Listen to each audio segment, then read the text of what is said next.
Evangelist Enuwa Soo, the home runner of Restorer of Part Care Foundation and the executive director by His grace. My story is a very long story. Before now, or do I say some time ago, I don't enjoy talking about them. But today, with the results I see and having the conviction that God truly called me and allowed me to go through the things I went through, it gives me a lot of joy doing what I'm doing today.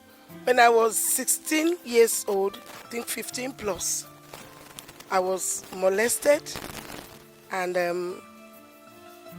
it led to me being pregnant at 16. I had my first son at 16. It all started when I became born again in 1997. I had searched for true love, not finding it anywhere. As a teenager, I was molested and put in the family way. And the experience was not a very good one. My father didn't quite like it because he had so much good dreams for me. And he saw them being shattered. At a point, I was sent away from the home. And my uncle gave me a helping hand, even though I was returned to the home after some time. But then, it was no longer the same. I was left to myself. The dream of becoming a nurse was lost. It was a period of rejection for me. It took me some time to get over it. But when I eventually got born again, God began to minister to me that there are 1,001 out there like me, and He wants me to make them like myself. Because nobody ever thought I could go back to school, but I went and became a graduate. The longing for love was there. I never found it, but I found it in Christ. And I began to pursue this dream. Even though I had nothing, my very few persons believed in what I was doing. Some persons were wondering, what kind of a vision is this? For my parents, they couldn't imagine that I had to leave the city to come to Otukpo. All in the name of a ministry, all in the name of a vision, a dream that God had put in my heart. And at that point, when I see young ones being thrown out of their home, my heart goes out for them, even though I didn't have where to take them to. So we started by squatting in my elder brother's house. There, I just need to get to know somebody somewhere. A girl is being molested. I will go out with every strength within me to see how I could get justice for them. One of my siblings caught up the vision, who at a point was so worried the way my life was going, and she began to support me. She began to tell her friends about what I do, even though she was not in the support that I had to come back to stay in Otukpo. She said, you can be in Lagos or Port Harcourt or somewhere where people who have the wherewithal can identify with your vision. But I heard God clearly, go to Otukpo, and I had to come. And that was in 2003, and I began. I started with a skills center with just 2 machines that were given to me, one by the chairman of the board of trustees of this organization and the other by one of my pastor's wives. We started, and with few girls around me who were ready to learn and listen, And that's my life was all that motivated me to do what I do. And I believe that if God could see me through that phase, and today I am who I am, other younger ones. So if you look around me, you will notice there are teenage mothers carrying their babies. And they come rejected, not having where to go. So we take them in Restorer of Path Care Foundation. Here we also do rehabilitation for survivors of human trafficking.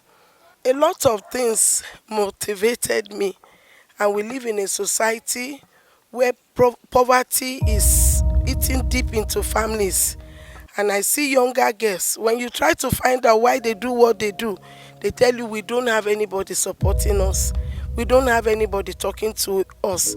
So also here we do mentorship. I look out for them young, and I love them, follow them up. I don't have too much, but I can spend spend everything I have to catch them. We go as far as paying their school fees. Those who want to learn skills, to the glory of God in this place, we've opened shops for not less than 5 girls. And after graduating from our skill center, we equip them with a sewing machine. And when I got married, we saw the need for some of them whom we picked from the street. We also picked children from mad women, and who would need a name to themselves. So initially they bear my father's name, but when I got married, some of them began to bear my husband's name. In-house, we have 33. We also pay for other younger widows. I have a prayer team where I meet with widows. I also discovered that the widows around, most of them are idle. And so we do a follow-up with them, encourage them to do a trade. And particularly for some of them who are quite young and have children who are doing well.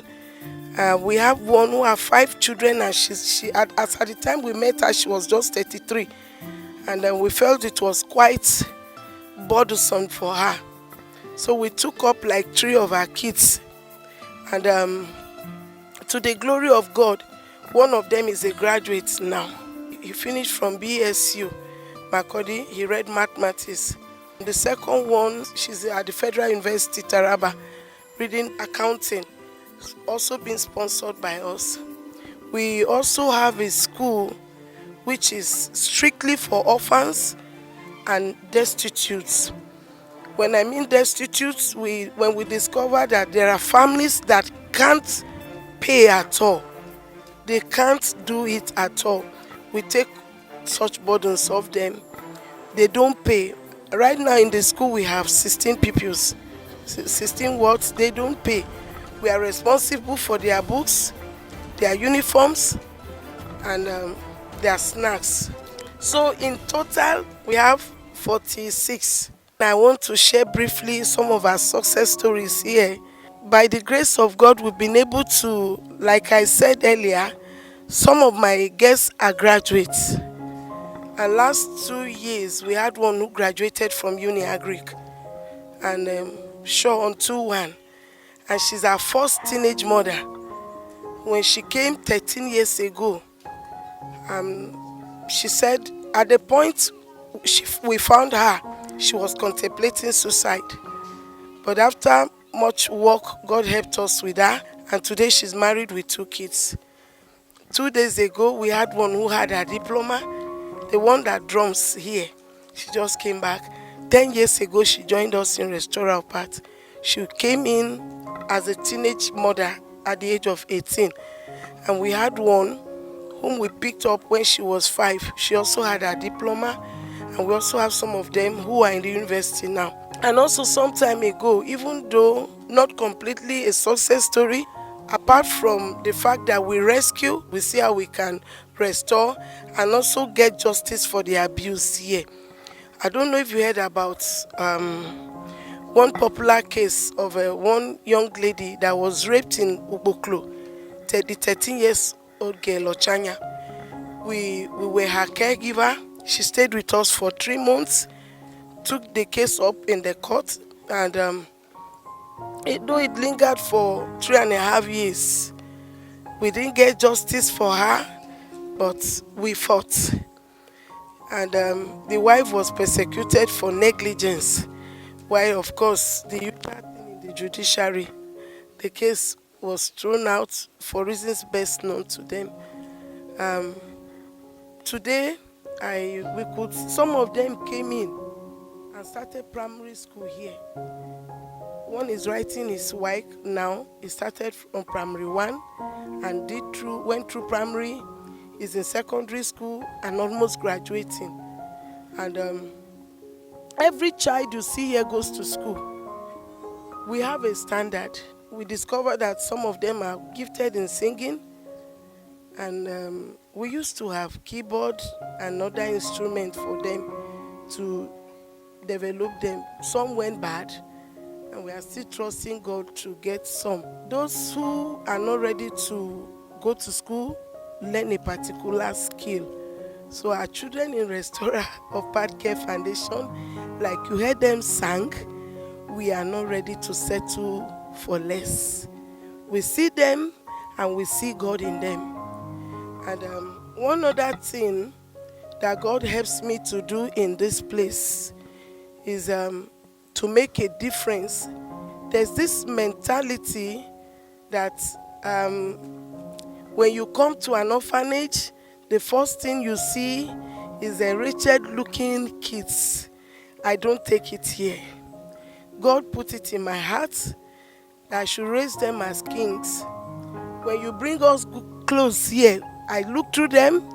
The ones that are not good enough for my kids, I throw them away. At any point I have opportunity to buy them, I try to get them the best. And so too, we try to get them the best education.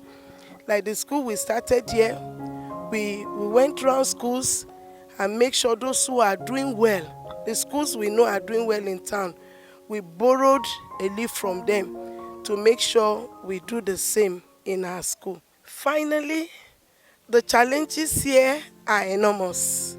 From feeding to good clothing, education, medical. Sometimes they fall sick, and we are faith-based. I've never written a proposal to anywhere. You see the building here, by the grace of God, we were supported by individuals to have what we have. When we were thrown out of my relation's house, the young man walked up to me and said, God said I should give you this portion of land and to build for you. When he started and didn't finish, some other persons came, and we have what we have here today. Though I tell you, the place is becoming tight for us. We are needing more beddings and of course more accommodation. Somebody came and started a building there and was not able to finish. So we are needing more structure.